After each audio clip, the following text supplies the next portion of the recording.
من أمام القنصلية المصرية يوم الاثنين 30 يوليو. هنشوف المصريين ايه وضعهم في الانتظار، وكمان هيبدأوا العمل الساعة 10 صباحا قدام القنصلية دلوقتي.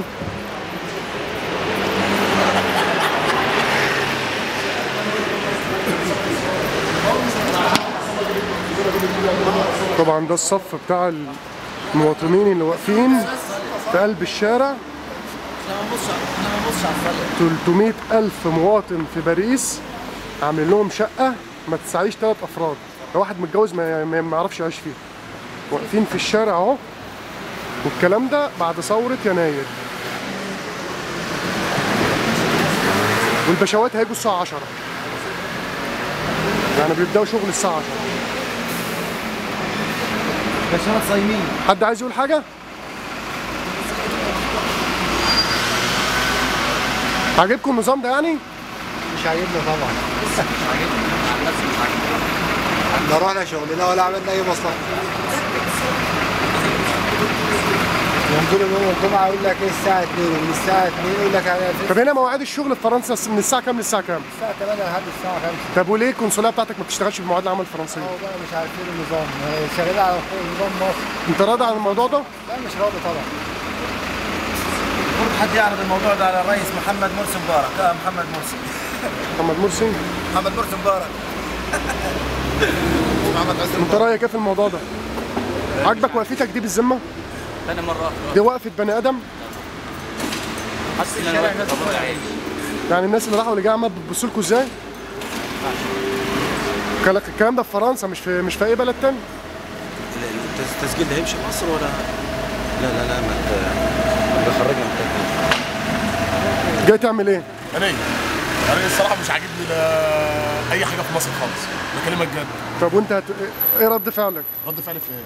في اللي بيحصل. في اللي بيحصل مفيش حاجه نافعه خالص، ونفضل طول عمرنا لورا، طول ما في غش وفي ضليه ونفضل طول عمرنا الناس دي هم. انت رايك ايه؟ وانا رايي من رايي والله، وبيعمل توكيل. عاجبك وقفتك دي؟ واقف في الشارع ازاي؟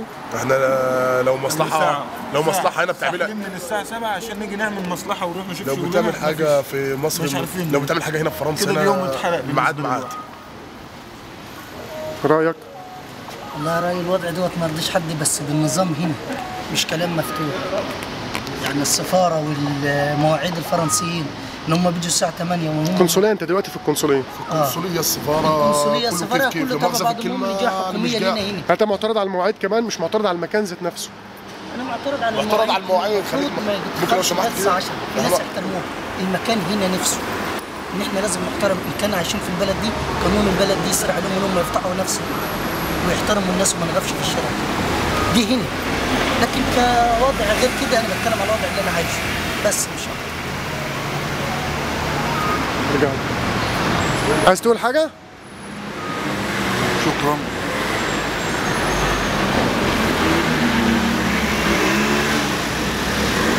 انا عاوز اتكلم في نقطة واحدة بس. انا دلوقتي معايا شهادة الجيش، معايا كل حاجتي. انا ما عاوز اعرف باسبور ايه اللي بياخد ب 150 يورو بيقعد شهرين 2 على ما يجيلي. باسبور ايه؟ بيعملوا الورق بتاعهم الفلوس. باسبور ايه؟ الراجل بدفع لهم 150 يورو، باسبور الفرنسي ما بيتكلمش 20 يورو. بس ده اللي انا بقول عليه، الفلوس دي بتروح فين وانا الباسبور ده بتعمل ايه؟ معايا كل اوراق. المعاملة بتاعتهم حلوة ولا؟ لا المعاملة مش حلوة، المعاملة حلوة في ايه؟ حاسس بتغيير بعد الثورة؟ ها؟ حاسس بتغيير؟ ولا جنس اي حاجة. تغيير فين التغيير؟ فين التغيير؟ موظف جه قال لي هتصل بك عشان اقول لك على الميعاد. بقى له اسبوعين دلوقتي لو اتصل قال لي انت من جماعة مين؟ وانا جاي النهارده اشوف لي حل من الاثنين، لا اقابل السفير القنصل او اقابل اي حد من المسؤولين. النهارده لازم الباسبور يطلع قبل 15 ولا 20 يوم. بس لا اكتر ولا اقل. مش ذنب انا، ذنب الموظف اللي هو مشغله. ذنب الموظف اللي هو مشغله. انا هدخل معاك. سفارة تونس بتعمل الباسبور ب 5 يورو. 5 يورو يعني ب 5 يورو. سفارة مين؟ السفارة التونسية. السفارة التونسية بتدفع 5 يورو. 150 بيقعد 60 يوم ب 50 يورو، ب 5 يورو والله ب 5 يورو. انا ساكن جنب منها في اوش. انا اساسا الناس اصحاب ما عنديش حق ادخل الجيش.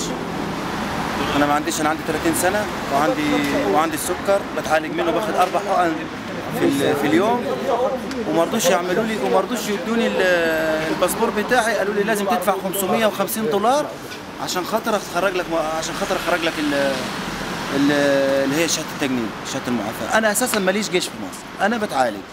قالوا لي لا لازم تدفع $550. مش عارف اجيبه منين $550 دول. انا مش عارف يعني بصراحه، عايز اشوف حل يعني. هنشوف لك حل. تصرفوا لي يعني بصراحه يعني مش كويس كده. لا مؤاخذه بكلمه، احنا معرضين نفسنا اللي كان معرض نفسه في الموت والكلام ده كله، كان جاي عشان ايه؟ ها؟ هو لقى مصر حلوه ما نزلش؟ ولا اللي ابوه صرف عليه واللي طلع موظف اللي كان جاي معاه على المركب محامي وكان جاي معاه مدرس؟ من امام القنصليه يوم الاثنين 30 يوليو. الساعه كام معاكم في البيت دلوقتي؟ الساعه دلوقتي 9:30. الساعه 9:25. قدامنا ساعه ما نخش السفاره. 9:15 9:15 دقيقه. الساعه 9:15 ولسه القنصليه قافله وما بتفتحش الا الساعه 10.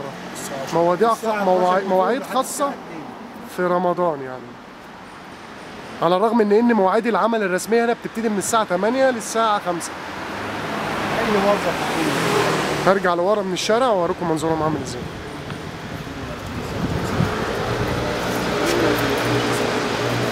واقفين في الشارع ان ده دلوقتي الوزير الخارجيه ذات نفسه. يا سياده الوزير، هل المنظر ده يرضي؟ واقفين في الشارع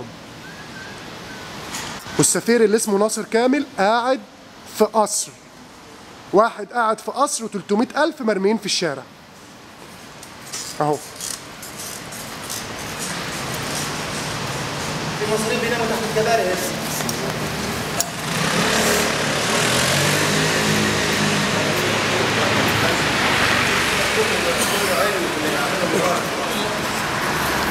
النهارده الاثنين 30 يوليو الساعة 9:30 من أمام القنصلية المصرية بباريس. وده مدخل، هي شقة في العمارة دي في الدور الثاني والعلم بتاعه.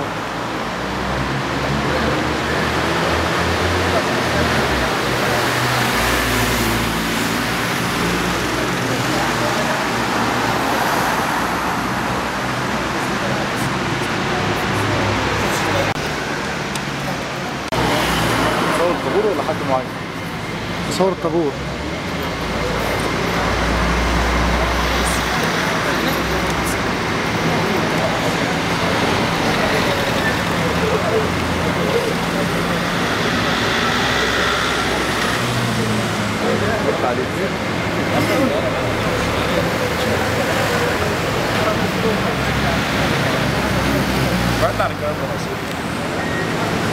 طب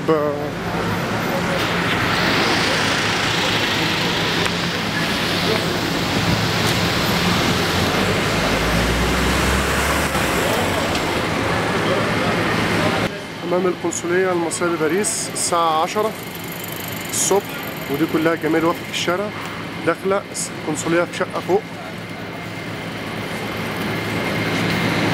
طبعا ده ما يرضيش. واقفين بقالهم ساعة كده، بدأوا يفتحوا الساعة 10 بدأوا يدخلوا دلوقتي.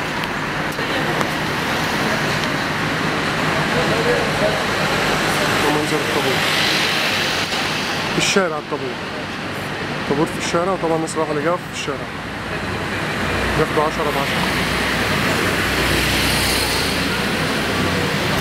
اتفضل. أنا شايفك متضايق هنا في القنصلية ليه؟ لا انا مقدم على الباسبور بقالي سنه ولسه لغايه دلوقتي ما طلعش.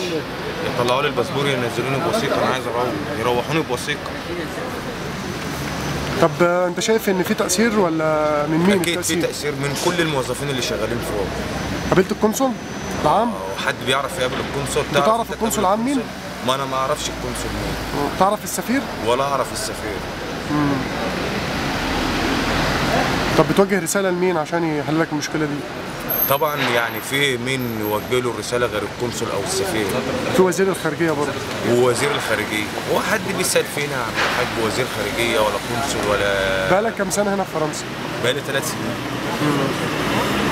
عايز تروح ومش لاقي حد يساعدك في الموضوع ده. ومعايا الورق بتاعه، معايا كل حاجه، مش عايزين يطلعوا لي الباسبور، سنه بالظبط مقدم عليه. بتحس بكرامه لما بتيجي المكان ده؟ يا عم كرامه انت بقى. هما مسؤولين عن كرامه مصر في الخارج. يا عم بص، احنا حقنا ضايع في كل حته، احنا حقنا ضايع في كل حته. طب عايز تقول ايه تاني؟ يعني شوفوا للناس دي مصالحها، ومش عايزين نقول اكتر من كده، يمشوا لنا مصلحتنا. وبعدين انا معايا الورق بتاعي كله، في حالا حاجه اسمها كمبيوتر ونت، مش لازم رد يروح مصر، ورق يروح مصر ويبعتوا الرد. مش لازم الورق يروح مصر. التكنولوجيا ما نزلتش عندنا لسه. يقول لك رد ومش رد، رد ايه خلاص اشكرك، شكرا. ماشي.